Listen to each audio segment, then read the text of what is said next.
Hello বন্ধুরা, কেমন আছেন? আশা করি সবাই ভালো আছেন। ভিডিওটা কেমন লাগলো কমেন্টে জানাবেন। ভালো লাগলে লাইক শেয়ার দিবেন আর এরকম ভিডিও পাওয়ার জন্য চ্যানেলটি সাবস্ক্রাইব। এক জঙ্গলে এক সারস পাখি বাস করত। সেই জঙ্গলের পাশে একটা জলাশয়ে সে প্রতিদিন মাছ ধরে খেত, কিন্তু তার বয়স বাড়ার সঙ্গে সঙ্গে সে মাছ ধরার শক্তি হারিয়ে ফেলেছে। কিন্তু সে এখন খিদের জ্বালায় ছটফট করছে খাওয়ার জন্য। সে তারপর খিদের জ্বালায় তার চোখের জল পড়তে শুরু করলো। তাই দেখে একটা কাঁকড়া তাকে জিজ্ঞাসা করলো,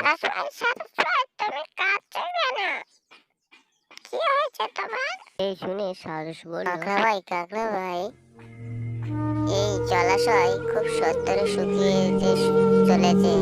এক জ্যোতিষী আমাকে বলল, তাই তোমাদের জন্য চিন্তা হচ্ছে খুব।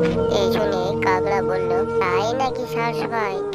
তাহলে তো খুব চিন্তার বিষয়, সবাইকে ডেকে নিয়ে আসি আমি। তারপর কাঁকড়া সব মাছেদের ডেকে নিয়ে এলো সারসের কাছে।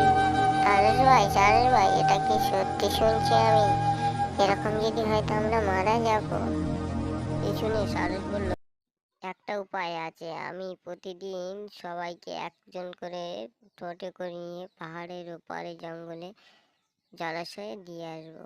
তাই সবাই খুশি হলো। তারপর সেই সারস প্রতিদিন একটা করে মাছ নিয়ে সে পাহাড়ের কাছে গিয়ে সে মনের আনন্দে খেয়ে নেয় এবং তার পেট ভরিয়ে নিত।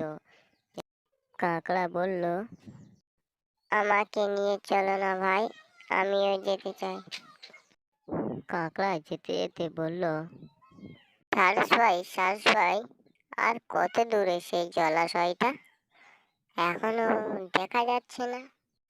সারস কিছুক্ষণ পর কাঁকড়াকে বলল,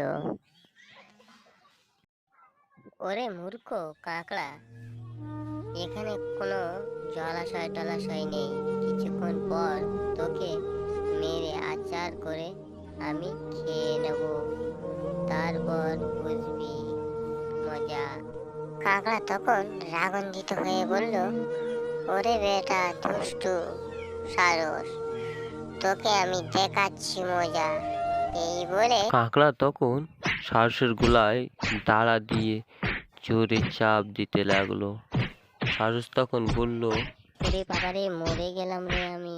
ওরে দুষ্টু সারস, তোর কুকর্মের জন্য তোর আজকের এই মৃত্যুর পথে ডলে।